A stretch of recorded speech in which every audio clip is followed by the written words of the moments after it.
Hi, my name is Megan Valentino, and today I'll be presenting about success tips for beginning educators in elementary school.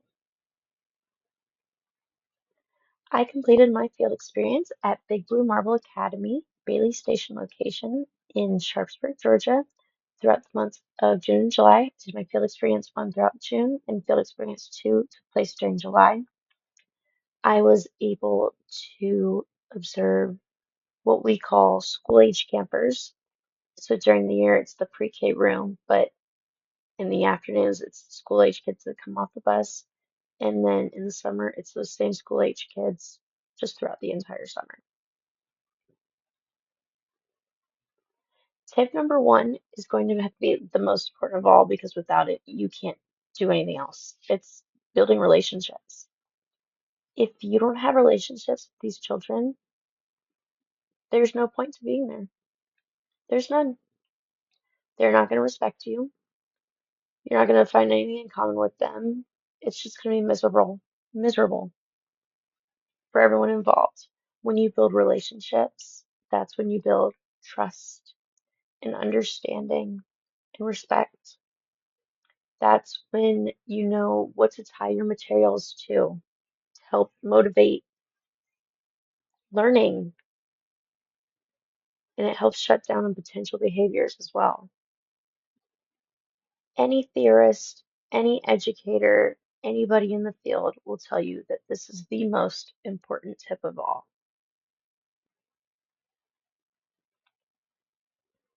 My next tip, tip number two, is that development doesn't happen in a day. You can look at any developmental chart. Just because a student isn't showing all of the signs on that developmental chart doesn't necessarily mean they're behind. And just because they're ahead in one area doesn't mean that they're going to be ahead in the rest. For my field experience one, I alternated between school age campers one and two. So school age campers one has the younger kids. They're about 5 and 6, and school age campers two, it's ages 7 through 11. So when I walked into my field experience two, my goal was to find kind of the correlation between age and learning. I wanted to see how Erik Erikson's theories of psychosocial development played out within the classroom, and I wanted to see if the development of students fall within the appropriate groupings. So I wanted to see if I could identify initiative versus guilt for school age one with those 5 and 6 year olds. And I wanted to see if I could identify industry versus inferiority with some of those older school age two campers. I wanted to see how accurate was Erickson within our school classroom. Upon walking into the classroom, I was immediately greeted with, "Hey, Miss Meggs," and hugs and laughs, and they all wanted to tell me what was going on that weekend. And that I can attribute back to tip number one, building relationships, because I know it made my life easier with this observation because I have a connection with these children before because I have built those relationships. I believe that if I didn't know any of these children, it probably would have been a little more difficult to collect my findings. So for initiative versus guilt, I got to see that during my time in the school age one classroom. So in the school age one classroom, when I walked in, there were a couple little boys playing on the carpet, and they were building a movie theater out of all these wooden blocks. Super cool. It was elaborate. It was intense. Um, and they were building like landmines out of poppets on the floor. At one point, another little boy and a little girl came running onto the rug, started jumping over toys and not knocking down their theater unintentionally. And one of the little boys, we'll call him Danny, he's a 6 year old. He's on the verge of going into first grade in the fall, actually. He got a little upset and he goes to his bag. They're knocking down our movie theater. And he completely expected for me to get onto him and tell him to go play somewhere else. And I told him, "I'm not sure they knocked down your toys on purpose, buddy. Like, let them know that you're playing with that." And asked them for help fixing it. And he turned and he told them that, like, hey, we were playing with that. Here, can you help me fix this? And then she like immediately apologized. They didn't actually mean to. They didn't notice they'd knocked it over. They were going the other direction.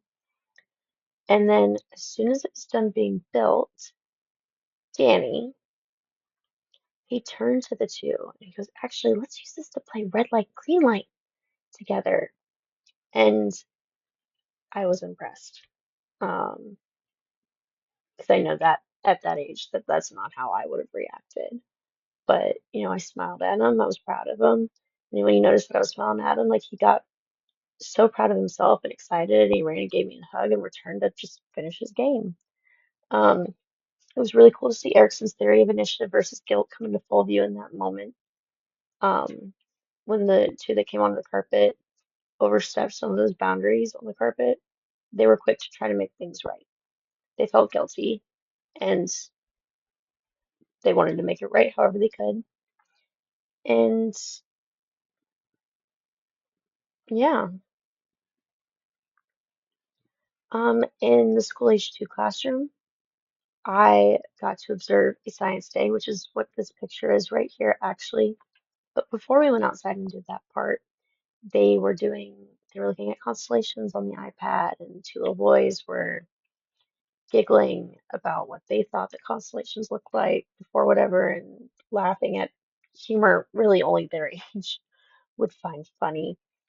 Um, and at the end of that, then we went outside to do the water rocket launch activity. There was a moment, it was clear like the boys wanted to be in one line and the girls wanted to be in the other. You can see kind of like the line behind where I'm standing is mostly girls. There's one little girl next to me, um, but she just happened to be the odd one out, one of the odd ones out. So she was paired up with me. And but when one of the other boys was left without a partner, a different girl invited him to form a trio with her and her other friend. And the other friend made a face before agreeing because she wanted to impress the older girl. And so in that moment, it was it was definitely interesting to see Erickson's theory of industry versus inferiority happen. The older children were mastering their own self-confidence, which is huge, and they were taking it upon themselves to try to make sure the younger peers were making the right choice. Like the older girl, Hadley, she invited the older boy into her group, and the younger girl that was with her wasn't too excited because it was a boy, and she had been clear earlier in the day that she didn't want to hang out with the boys. But Hadley tried to make it right. And this I thought was really cool to see within the classroom because even though they were within really similar ranges and they could have been on the verge of being in the same groupings, they still had completely different personalities in their development. And so I determined that Erickson was pretty accurate within our classroom. Although a warning to teachers, again, development doesn't happen in a day. It goes over the course of a couple years, something they're not experiencing now, they could be experiencing in a few months. You just have to give it time and patience. My tip number 3 is to be a good role model. Every detail, every choice matters within the classroom. Every decision, every face you may not know you're making, your reactions to something someone said, your body language, how quickly you choose to respond, the words you use to respond. Are you sarcastic? Are you being genuine?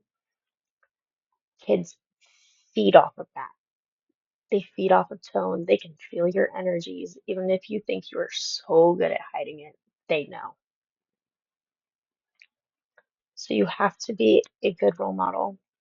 How you treat others and how you choose to include others, how you choose to add diversity and inclusivity into your classroom. Every detail matters. They are looking at every single one of your interactions because you are the adult. You are who they are looking to teach them how to lead and learn in this world.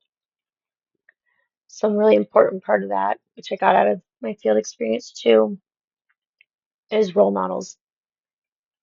Um, and in that, Be who you needed as a student. Did you have a teacher that you looked up to that you that's the kind of teacher you want to be? If yes, incorporate how they treated you into some of your decisions. And if you didn't have one of those kind of role models as a teacher, be who you needed as a student. Every decision you wish that had been made for you or how it was made for you, make it in that way. And I got to ask students during my second field experience what kind of role models they had at home and what parts of their role models they really wanted to be like as they grew up. And consistently, it was the role models that were kind and patient and gentle, the ones that didn't yell at all ever. And that's what children need. That's what our students need in this world. Okay. Tip number 4, confidence is key. This kind of ties in with the role model one because a good role model will promote self-efficacy. So in social cognition, it's all about how you interact with the world, the classroom, and how your emotions and everything work together. An important part of that is self-efficacy. It's basically self-confidence, the belief that you can do something, and it's going to be a huge motivation within your classroom. If you have to teach your students how to do it, if you're constantly walking around saying, "Oh, I don't think I can do this. I don't know if I can do this. I definitely can't do this. This is so hard." That's the kind of attitude your students are going to approach when they think something is hard. And if you say it enough times, it'll come true. You override your brain and it's not good. So something I like to say is if it's something that I can't do this yet, but I'm learning. I'm trying. I will be able to do this soon. I can do this soon. I'm working towards this goal. And you tell them that same thing. You can do this. I know you can do this. You can't do this yet. We're working on it. We're learning. Mistakes are proof we are trying. You empower yourself, you empower your students, and you watch that change take over your classroom. It's going to be a whole different groups of students by the end of the year. And hopefully with a little less whining in some cases. Just some final quick closing remarks. I encourage you to try some of these tips in your classroom. Um, really important ones like being a good role model, engaging with your students, creating relationships, self-efficacy. They're all important. Confidence is key. This is how I plan to be a part of my classroom. I try to be a good role model. I promote self-confidence. I make relationships with them. And I try to remember that something really important that goes along with the development one is they will never be this young again. This is the youngest that you will ever know them as. They will never be this age again. Every day they are older. Every day they learn something new and they bounce back from the day before.